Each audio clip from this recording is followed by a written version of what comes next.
The economy is at the heart of all we seek to do.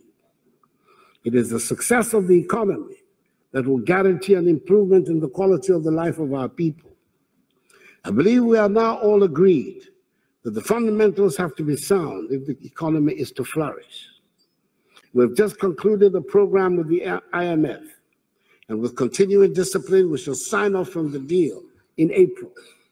This is the 16th time Ghana has had to go to the IMF in the 62 years of our independence. Mr. Speaker, we cannot make the progress we all desire unless we are consistent and disciplined in the management of our economy. The yo-yo nature of the boom and bust has not helped us achieve our goal of sustained prosperity and lift us out of poverty. We have gone through another round of painful impositions to get to where we are today with healthy fundamentals. The Speaker, production in the economy as measured by real GDP growth has picked up very strongly in the last 2 years. From 3.4% in 2016, real GDP growth increased to 8.1% in 2017. In 2018, provisional data for the first 3 quarters indicate a strong real GDP growth of 6%, higher than the annual target of 5.6%. Real GDP growth for 2019 is forecast at 7.6%. Ghana's recent GDP growth has placed it among the highest in the world. The fiscal deficit is being brought down from the 7.3 of rebased GDP in 2016 to a provisional 3.9% of GDP at the end of 2018. The debt to GDP ratio has declined from the 56.6% of GDP in 2016 to 54.8% at the end of 2018. Inflation has dropped from 15.4% at the end of 2016 to 9% in January this year, the lowest in 6 years, as announced by the Ghana Statistical Service last week. Interest rates are declining, and so is the Bank of Ghana monetary policy rate.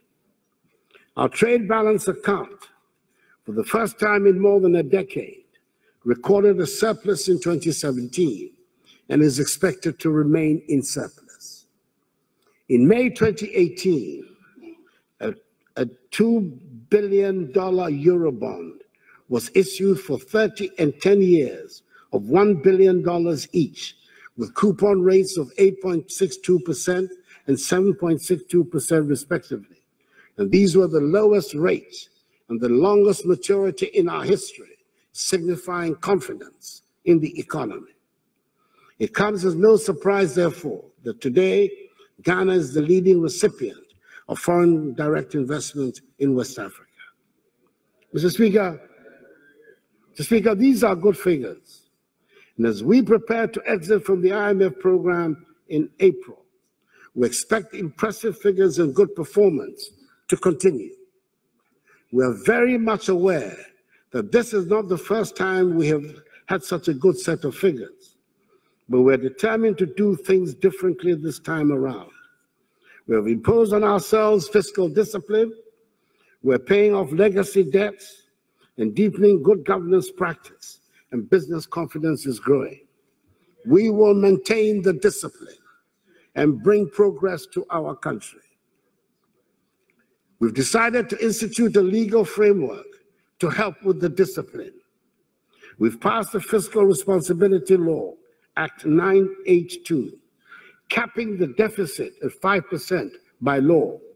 And some 2 weeks ago, I inaugurated the Presidential Fiscal Responsibility Advisory Council, chaired by the eminent respected economist, Dr. Paul Akwa, former governor of the Bank of Ghana and former deputy director of the Africa Department of the IMF, with some of the finest and most reputable economists of our country as members.